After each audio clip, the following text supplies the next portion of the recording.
Claire's declaration left the entire Willson clan dumbfounded. They all thought she'd lost her mind. Talk about a death wish, hogging the spotlight like that. What could possibly come from it besides utter humiliation? Emgrand Group was the biggest conglomerate in Oris Hill. What would they want with some small fry like the Willsons? Anyone volunteering for this guaranteed train wreck was doomed to fail. Harold couldn't resist mocking her. Claire, you seriously think you have a shot at landing a contract with Emgrand? Wendy joined in, sneering.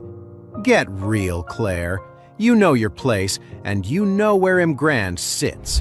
Strolling in there half-cocked is just going to drag our family name through the mud. Another voice chimed in. Totally. When Emgrand throws her out on her butt, the Willsons will be the laughingstock of the whole city. Claire's cheeks burned with embarrassment. Ever since marrying Charlie, her standing in the family had plummeted. She felt increasingly sidelined, nearly pushed out entirely. Even her parents were targets of constant ridicule. Deep down, Claire hoped scoring this Emgrand project would cement her position and let her parents hold their heads high again. But now, getting raked over the coals by the whole clan, her confidence wavered. She shot Charlie a pained look. Why had she let him talk her into this? If she'd known it would blow up so spectacularly, she never would have stood up in the first place. Hearing their snarky commentary, Mrs. Willson seethed with rage. After repeatedly pleading for someone to step up, no one had the guts. Now that Claire finally volunteered, these ingrates were dumping ice water on her head. The old matriarch had never been Claire's biggest fan, but at least the girl was trying to help shoulder the burden, unlike the rest of these spineless clams. Especially Harold. Her darling grandson had really let her down this time. With that, Mrs. Wilson's attitude toward Claire shifted dramatically. Enough! She barked. Since the rest of you are too chicken to try, shut your mouths. Claire will be the one to handle negotiations with Emgrand Group. End of discussion. Claire swallowed hard. Don't worry, Grandma. I'll give it my all. I promise. Harold scoffed under his breath. What's the point? You're just going to crash and burn and humiliate the family. Charlie shot back. Geez, Harold, why so negative? You don't think the Willsons are good enough to partner with Emgrand? Caught off guard that Charlie dared speak up, and seeing Mrs. Wilson's darkening expression, Harold backpedaled. That's not what I meant. I just don't think Claire has a prayer of pulling this off. All right then. Charlie grinned slyly. How about a little wager? If Claire manages to open negotiations, you get down on your knees in front of everyone and knock your head on the floor 3 times, admitting you were dead wrong. But if she strikes out, I'll do the groveling. What do you say? Harold barked out a laugh. You're on, loser. No way I'll lose to a piece of trash like you. Charlie nodded, looking smug. Okay. The whole family is witness. If either of us welches, we're basically wishing death on our parents and grandparents. Knowing Harold wouldn't dare back out if it meant cursing his beloved grandma to an early grave. Mrs. Wilson would have his head. Fine by me, Harold crowed, oblivious to the trap he'd just walked into. In his mind, losing was impossible. Y'all heard it. Get ready to watch this bum kneel to me. Claire was stunned. She kept signaling Charlie with her eyes to drop it, but he paid no attention. Mrs. Willson couldn't care less about their little pissing contest. Her sole focus was getting the Willsons on Emgrand's partner list. If Claire pulled that off, she wouldn't even blink if Harold had to call Charlie Daddy. Enough, she declared. Claire, you have 3 days to land that contract. This meeting is adjourned. Back home, Elaine and Jacob laid into Claire and Charlie. Have you lost your mind, young lady? Elaine ranted. Letting that good-for-nothing fill your head with crazy talk. Jacob joined in, berating his son-in-law. Charlie, you wastrel. You doomed my little girl with your idiocy. Jacob continued angrily. "If she can't even get her foot in the door with M. Grand, the family will ice her out for sure. And you worthless sack of crap, will have to get on your knees and grovel to Harold in front of everybody. You want to see her lose everything?" Charlie replied firmly.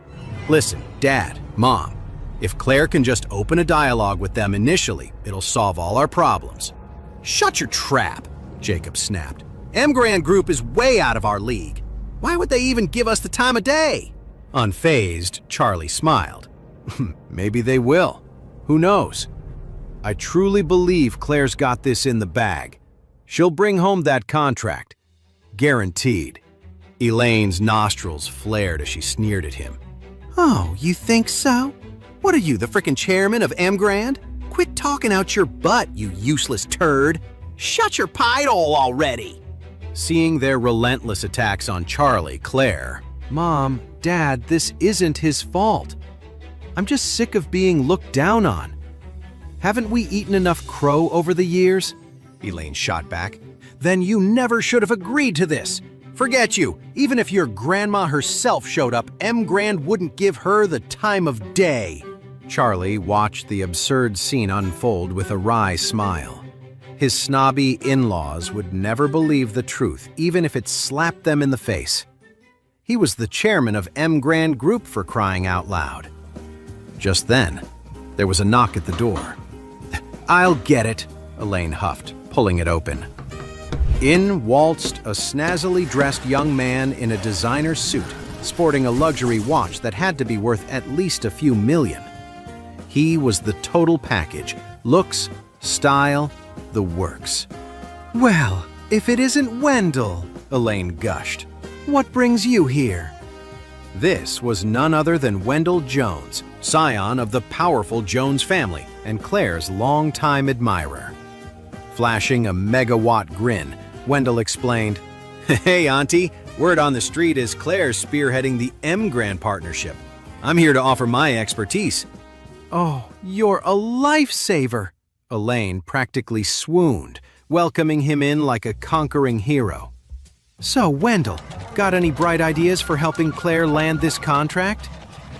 Wendell nodded confidently, completely ignoring Charlie, who might as well have been an ant on the sidewalk. He made a beeline for Claire, giving her a suave smile. "Claire, I'm a little hurt you didn't loop me in on this, but don't worry.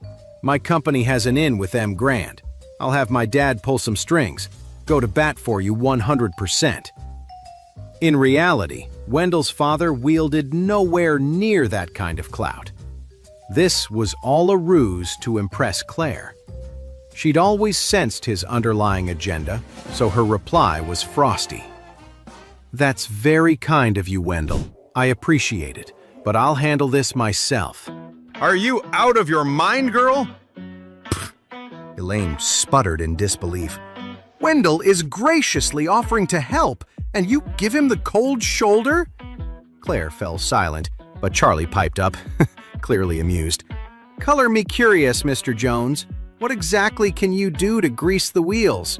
M. Grand Group is a massive conglomerate. You really have the juice to get Claire that contract?" Wendell scoffed, oozing disdain. "Oh, please, what do you know? The Joneses and M. Grand go way back. We're tight as ticks. A third of this $2 billion deal is earmarked for us. I'll have Dad carve out a few million from our cut and subcontract it to Claire. Just like that, mission accomplished. She delivers the goods to her family." "Well," Charlie feigned astonishment, "I had no idea your family was so deeply entrenched with M. Grand." "Damn straight," Wendell declared smugly. "Everybody who's anybody in Oris Hill knows the Jones name is synonymous with M. Grand Group. We're in lockstep." Wendell turned to Charlie with a sneer. "Listen up, chump. Stop holding Claire back like some bottom-feeding toad in a well. A loser like you can't give her anything. You're just a roadblock to her success." Claire's voice was pure ice. "Excuse me, Mr. Jones, but I don't require your assistance, and you will not disrespect my husband." Flabbergasted, Wendell sputtered. "Are you kidding me, Claire? I'm throwing you a lifeline here, and you're still defending this man? What could he possibly offer you?" He is not worthless, Claire declared firmly. He is my husband. Wendell was seething now, his face twisted in fury. Fine then, look a gift horse in the mouth. We'll see how well you manage this mess solo. When it all blows up in your face, don't come crying to me that I didn't throw you a bone. He whipped around and stormed out, slamming the door so hard it rattled. Elaine moved to chase after him, but he was long gone. Smacking her thighs in frustration, she rounded on Charlie, jabbing a finger in his face. This is all your damn fault, you useless sack of crap. The only thing you're good for is screwing things up for her. Mr. Jones was going out of his way to extend an olive branch and you had to piss him off. Charlie just shrugged, unfazed. Mom, he was all talk. The guy can't even snag a deal with Emgren himself. How's he supposed to bail out Claire? That's bullcrap, and you know it! Elaine practically screamed. The Joneses have a third of Emgren's business in their pocket. Shows what you know, you ignorant turd! Internally, Charlie scoffed. He was intimately familiar with the Jones family's capabilities, or lack thereof. One thing he knew for dead certain. Emgren Group would never partner with the likes of them. And even if, by some crazy fluke, Emgren and the Joneses had done big business in the past, well, that train was about to go off the rails permanently, starting now. Of course, Claire was oblivious to her husband's train of thought. She turned to her irate mother, trying to smooth things over. Mom, don't take this out on Charlie. I'll handle it when I meet with Emgren, okay? We can talk after. God, give me strength, Elaine groaned dramatically. It was just her rotten luck to be saddled with a deadbeat husband, only to watch her daughter follow suit. The unfairness of it all.